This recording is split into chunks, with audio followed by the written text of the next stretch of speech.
ቀደም ስናነሳ ነበር እንግዲህ ይሄ 70 ዓመት የሞላው ጎፍታራ ሐመቱ ዱዓ ያደርጉበት የነበረ ጀበና ነው። ለቢላሉል ሀበሻ ሚውዚየም በስጦታነት እንዲበረከት ዛሬ ወስነዋል። ስለዚህ ስጦታውን እናስረክባለን ማለት ነው። ይሄ ትልቅ ታሪካዊ የሆነ ነገር ነው። እንግዲህ 70 ዓመት የቆየ ጀበና ከነማቶቱ ከፍ ያለ ምስጋና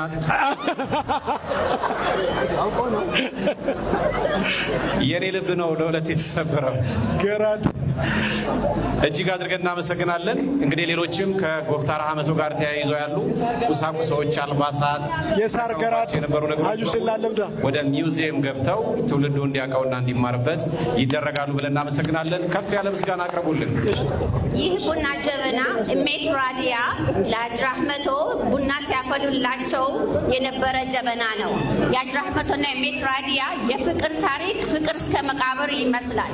እሳቸው ከሞቱ በኋላ እሜት ራዲያ ከአባታቸው ሞት በኋላ እኔ መኖር አልፈልግም፣ ትንሽ ኑሩልን ቢባሉም አልፈልግም፣ እሳቸው ከሞቱ በኋላ መኖር አልፈልግም፣ የፍቅር እስከ መቃብር ማለት ነው እና ይሄ ጀበና ፍቅርንም ባልና ሚስት ያላቸውን ክብር በጣም ይገልጻል ከሁሉም ነገር። ጀዛከላ